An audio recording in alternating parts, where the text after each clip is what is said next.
शायद आपको ये नहीं पता होगा कि भगवान राम की एक सगी बहन और बहनोई भी थे। राजा दशरथ और रानी कौशल्या की पहली संतान एक पुत्री थी जिसका नाम शांता था।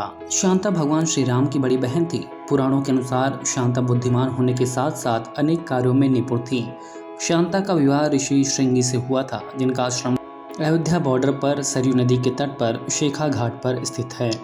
प्राण प्रतिष्ठा के बाद का पहला रक्षाबंधन भी रामलला और सभी भाइयों के लिए अति विशिष्ट और ऐतिहासिक होने जा रहा है। कल सावन शुक्ल पूर्णिमा के शुभ मुहूर्त दोपहर 1:30 पर सभी विग्रहों को बड़ी बहन शांता की ओर से जरी और मोतियों से बनी रक्षाबंधन बांधी जाएगी, जिसके लिए अयोध्या जनपद स्थित श्रृंगी ऋषि आश्रम से भगवान श्री रामलला, भरत, लक्ष्मण और शत्रुघ्न की कलाई पर शोभायमान किए जाने के लिए रक्षाबंधन फल और मिष्ठान का उपहार बाजे गाजे के साथ शोभा यात्रा के माध्यम से अयोध्या पहुंचा और फिर श्री श्रृंगी ऋषि बाबा महोत्सव सेवा समिति विधि विधान पूर्वक पूजा अर्चना के बाद श्री रामलला रक्षा सूत्र भी श्री राम जन्मभूमि तीर्थ क्षेत्र ट्रस्ट के सदस्य व निर्मोही अखाड़ा के महंत दीनेन्द्र दास की उपस्थिति में मुख्य पुजारी आचार्य सत्येंद्र दास को समर्पित कर दिया गया।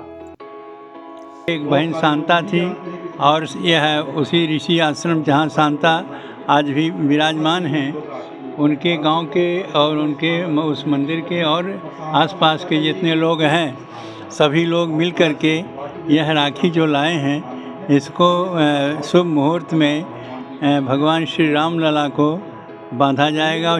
समर्पित राखियां बेहद खास हैं, जिसे श्रृंगी ऋषि आश्रम की 2 दर्जन महिलाओं ने तैयार किया है। श्रृंगी ऋषि आश्रम में रहने वाली महिलाएं अनादिकाल से भगवान राम सहित चारों भाइयों की बड़ी बहन शांता की भूमिका बहन के रूप में निभाती चली आ रही हैं और वो इसी पल की प्रतीक्षा कर रही थीं कि रामलला अपने भवन में स्थापित हों तो उन्हें रक्षा सूत्र बांधा जाए।